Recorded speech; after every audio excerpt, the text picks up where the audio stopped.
Hello everybody, and welcome once again to our campfire on the Muddy. This is our third campfire. First day of summer, longest day of the year, and the day before Father's Day. So we decided that we would take this opportunity to share a few songs and a few stories to honor our fathers and all the fathers out there. We're fortunate to have our fathers both with us still, and a lot of years of having them teaching us and being an example and sharing their love with us. I'm also grateful for our son-in-laws, for the good husbands and fathers that they are to our daughters and to our grandchildren. And Hiram, not a father yet, but I know he's going to make a great one when that time comes. So, once again, welcome.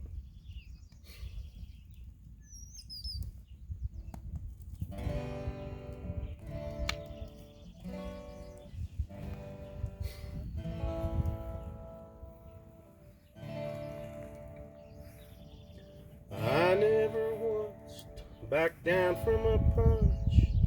I take it square on the chin. Well, I found out fast that a bully's just that. You've got to stand up to him. So I didn't cry when I got a black eye. As bad as it hurt, I just grinned. But when tough little boys grow up to be dads, they turn into be babies again. It scared me to death when you took your first steps. Well, I'd fall every time you fell down. Your first day of school, I cried like a fool and followed your school bus to town. Well, I didn't cry when old Yeller died, at least not in front of my friends. But when tough little boys grow up to be dads, they turn into be babies again.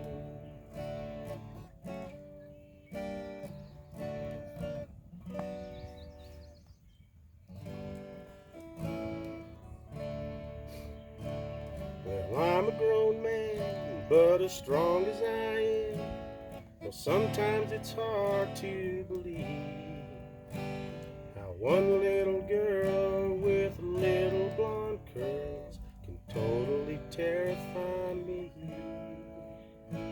If you were to ask, my wife would just laugh, say I know all about men. But when tough little boys grow up to be dads, they turn into be babies again. Well, I know one day I'll give you away, and I'm gonna stand there and smile. But when I get home and I'm all alone, I'll sit in your room for a while. Well, I didn't cry when old Yeller died, at least not in front of my friends. But when tough little boys grow up to be dads, they turn into be babies again. And when tough little boys grow up to be dads,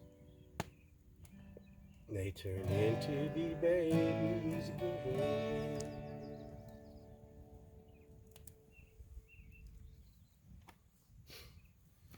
Now, Wendy's going to share a poem with us now. And this is a poem that reminds me of my dad's old hat. And I don't know who wrote it. I can't find the author of it. But it's called Dad's Old Hat. Dad's old hat had personality. It had character. It was history, an autobiography, and a reflection of his rugged yet gentle heart. Not the kind of hat you see at a stock show, or the rodeo, or a county fair. It was the kind that had to grow with a fellow, and share his lumps and become a part of him. At times, Mother would have been more at ease if Dad would have wore his Sunday hat, or even gone bareheaded. More than once she threatened to burn that old hat or take it out and use it for bait for a coyote trap, but she never did. Sometimes in the corral that old hat would stop a wild horse or turn a charging bull. Well, I said sometimes. That oft-flattened felt had spirituality and respect for authority. 2 sons and a daughter admired that battered old hat, and not one of them ever tried to knock it off or to try and wear it themselves. Soiled and dirty, it stood for an honest day's work. Companion to dirt, yet a stranger to vulgarity and profanity, and yes, hypocrisy. It never tried to act like a Stetson. That hat could nicely carry a dozen eggs or an equal number of baby chicks, a frightened cottontail, or enough grain to capture a horse. It carried my trust and covered my ideal. Men don't speak of heritage like that, but when I look back and see and feel my dad's old hat.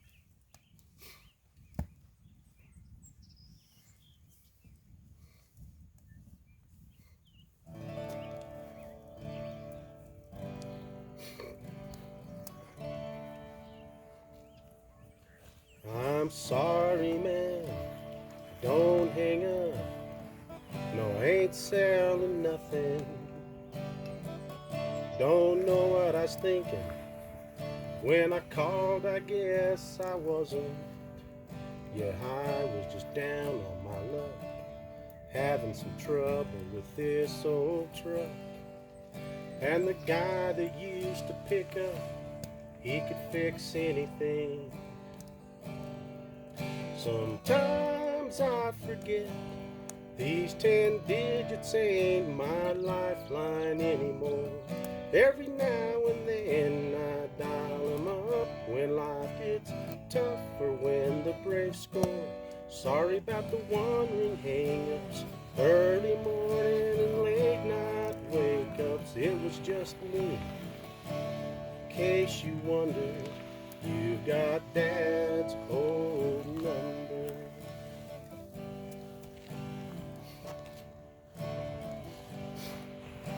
I learned it by heart when I was 6.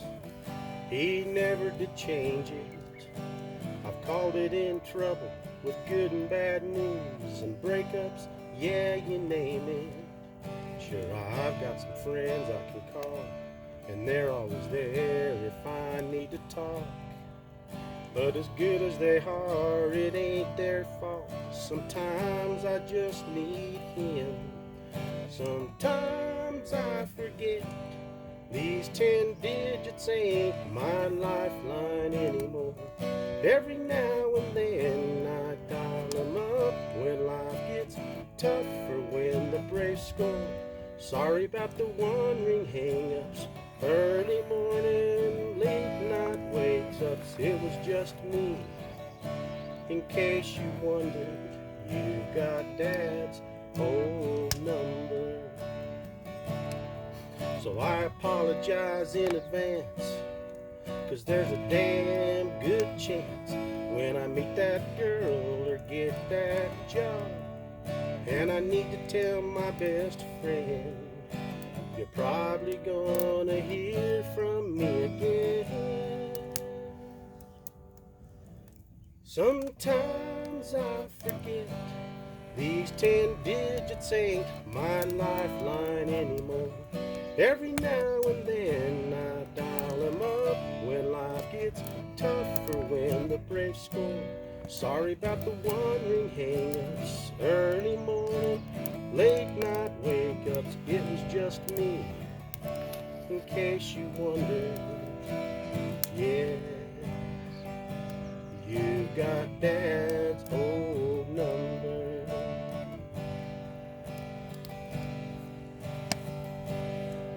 My dad's old number.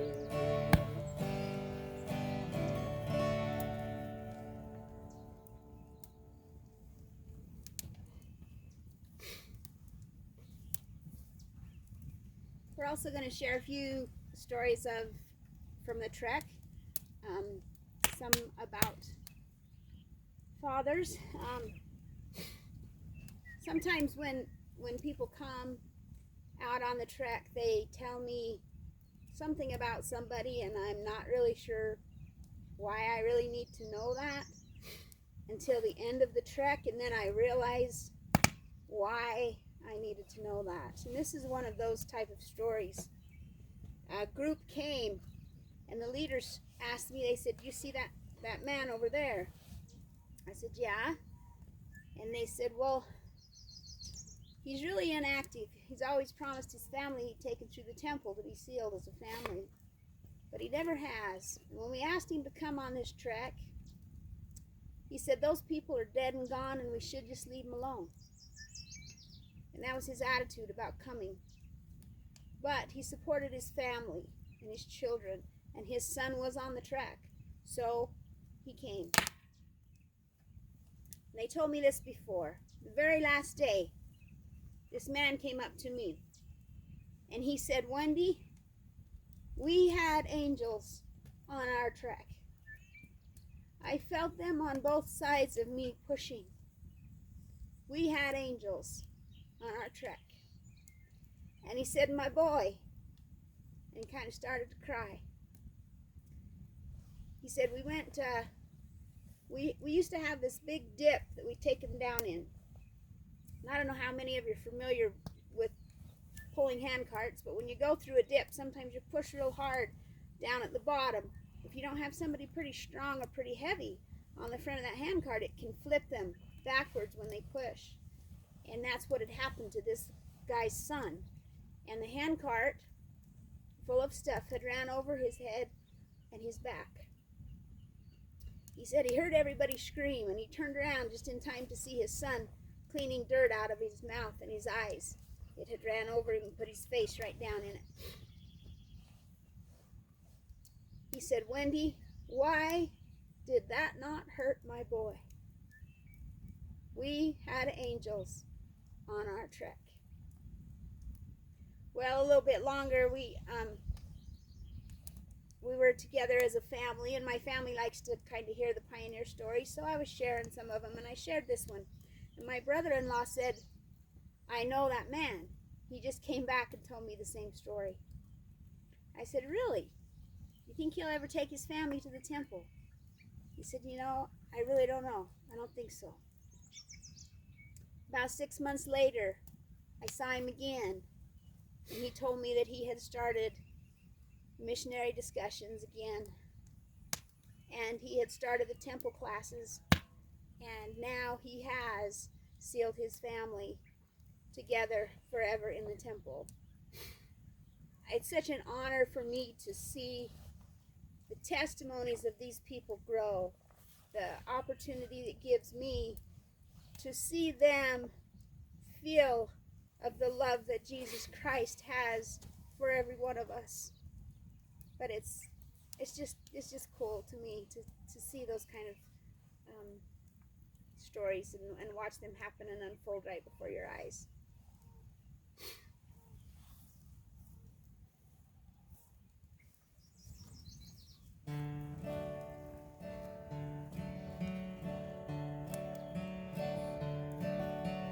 Got sent home from school one day with a shiner on my eye. Fighting was against the rules, and it didn't matter why.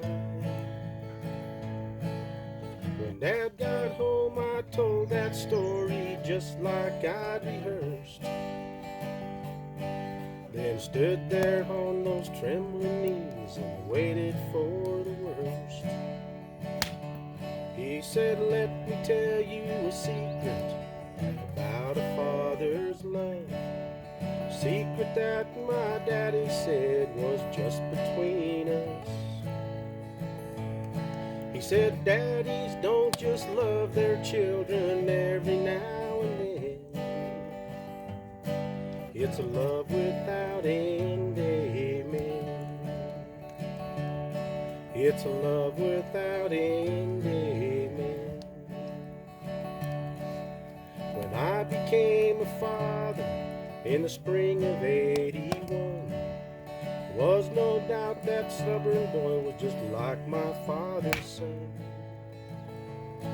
And when I thought my patience had been tested to the end, took my daddy's secret and I passed it on to him. I said, let me tell you a secret about father's love. Secret that my daddy said was just between us.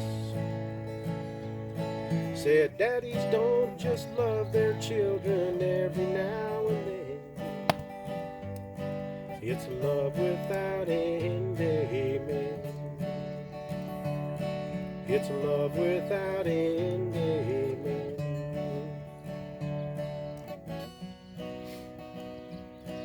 Last night I dreamed I died and stood outside those pearly gates, when suddenly I realized there must be some mistake. If they know half the things I've done, they'll never let me in. And somewhere from the other side, I heard these words again. They said, let me tell you a secret about a father's love. Secret that my daddy said was just between us. You see, daddies don't just love their children every now and then. It's a love without end, amen. It's a love without end, amen.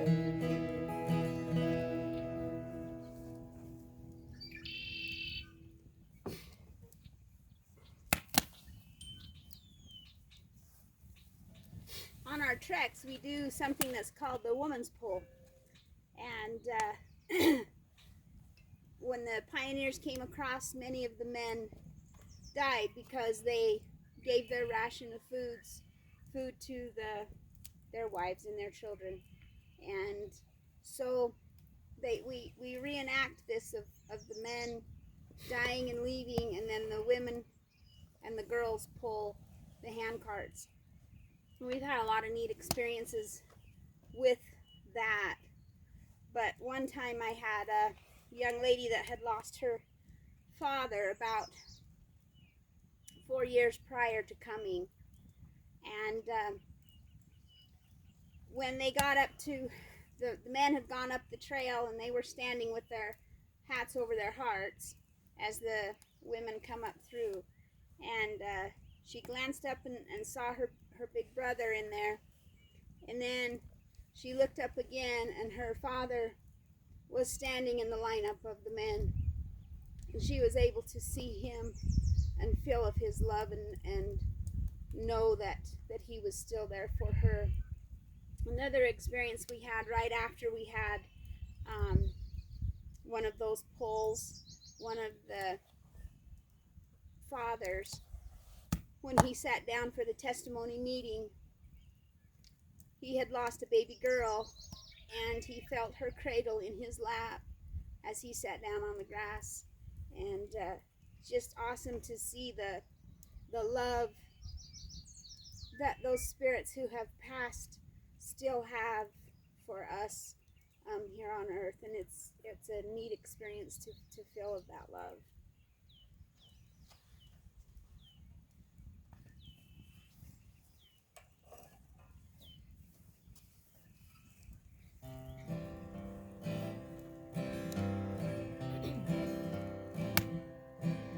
Last night we brought our children by to visit their grandpa, and it's plain to see he's truly part of him. While we were there, their grandma took out some old photographs.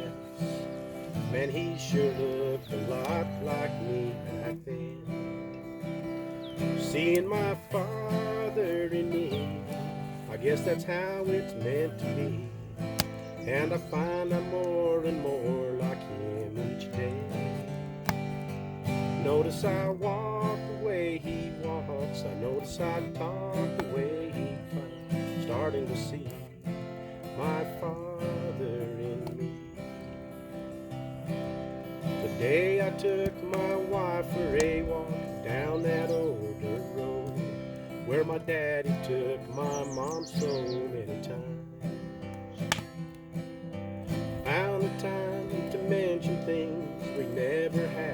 before, and we shared some thoughts about the family life. Seeing my father and me, guess that's how it's meant to be. And I'm finding more and more like him each day. Notice I walk the way he walks, I notice I talk the way he talks, starting to see my father in me. And now looking back, I can recall the times we disagreed, and I could not take hold of his old-fashioned ways. The more I tried to prove him wrong, the more I proved him right. Now I know why he stood by me when I went through that stage. Seeing my father in me, guess that's how it's meant to be. And I find out more and more like him each day. Notice I walk the way he walks, I notice I talk the way he talks, starting to see my father in me. And I'm happy to see my father in me.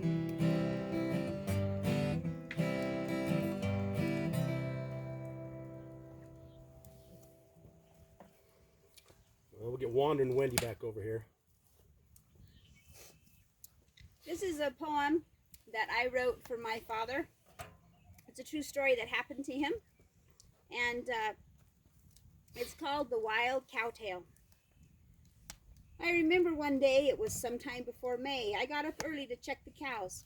About 6:15 I left the house. As I stepped out and looked at the eastern sky, it seemed the sun was getting up about the same time as I. The horizon was lined with bright gold and red. It was a beautiful sight to help clear my head. Sorry. I was thinking as I climbed into my truck, 'twas a fine day and I would have good luck. About 7 miles later, the barn came into sight. I got my horse bridled and cinched up tight. As I sunk into the saddle, there was a feeling of awe as each new little calf I saw. The steam surrounded their bodies as they hit the frozen ground, then quickly to their feet and breakfast was found. Sometimes these cows, they have a little trouble, and out their back end there comes a big bubble. Well, you have to put it back in and stitch it up tight so it'll stay inside and she'll be all right. I found an old cow that was exactly in this mess, so I tried to get her to the barn without much stress. Now this barn is made with poles nice and straight, and on one end there's a swinging gate. Shoot, excuse me. On the other end there's a couple windows about 8 feet high. In fact, the only thing you can see out of them is the big Wyoming sky. Sorry, I'm not drink. I got a tickle.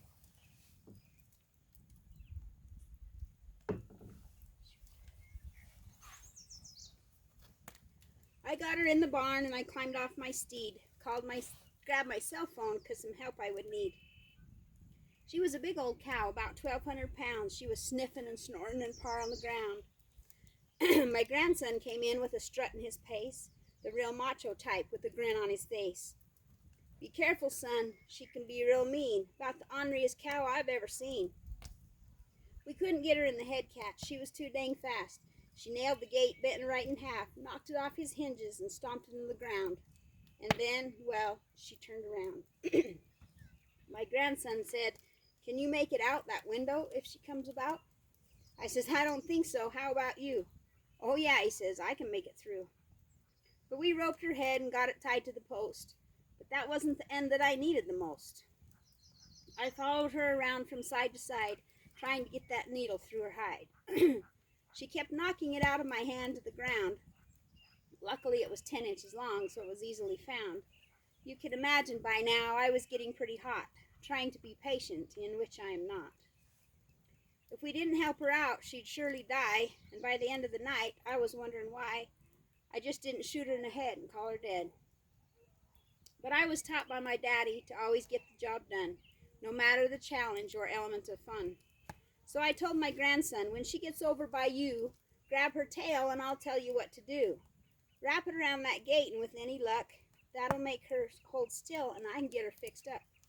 He grabbed her tail and wrapped it up tight, said, "Okay, Grandpa, it's all right." Well, I headed over to go on with our plan when she took one leap and left her tail in his hand. I'm not making this up. This be a true story. My grandson had met his moment of glory. Well, we got her fixed up and let her head out, but I'll tell you, she wasn't about to let us get by her and then to the gate, and if we tried, well, it might be our fate. So the only way out was that window up there. It took me 10 minutes to get up where I could get out and back to the ground and then around to the other side again. I opened the gate and she came out with a wail. And there you have it, the wild cow tale.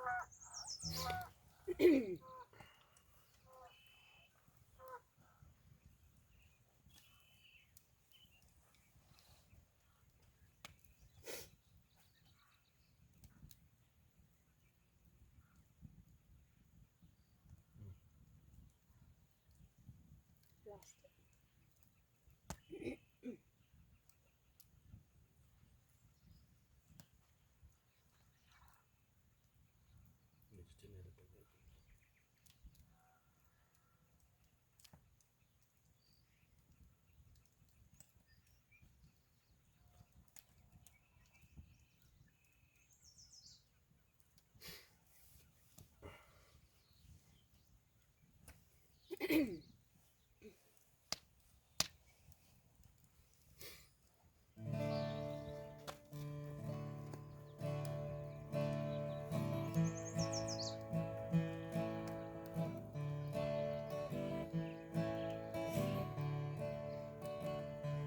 I remember Daddy's hands did silently in prayer and reaching out to hold me when I had a nightmare. You could read quite a story in the calluses and lines. Years of work and worry had left their mark behind. I remember Daddy's hands, how they held my mama tight and patted my back for something done right. There are things that I've forgotten that I loved about the man, but I'll always remember the love in Daddy's hands. Daddy's hands were soft and kind when I was crying. Daddy's hands, hard as steel when I done wrong. Daddy's hands were always gentle, but I've come to understand there was always love in Daddy's hands.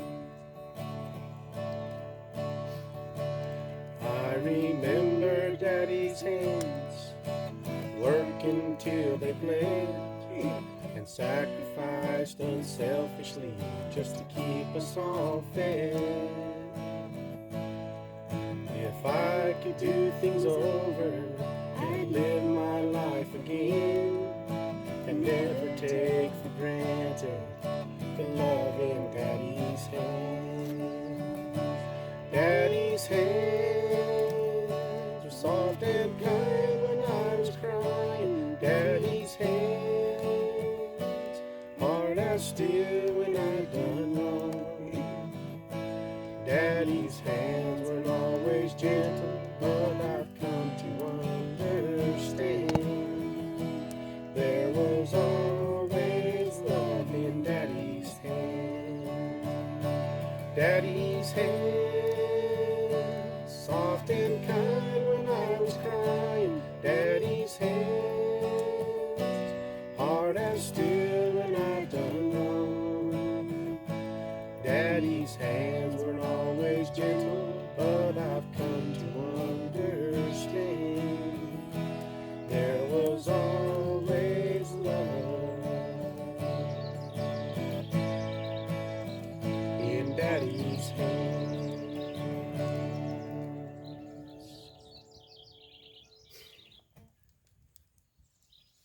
We'd just like to wish all you fathers, happy Father's Day tomorrow. Hope you have a great day, and we're grateful for all of you. Keep your campfire burning, and we'll be back next week. We'll meet you out on the trail somewhere.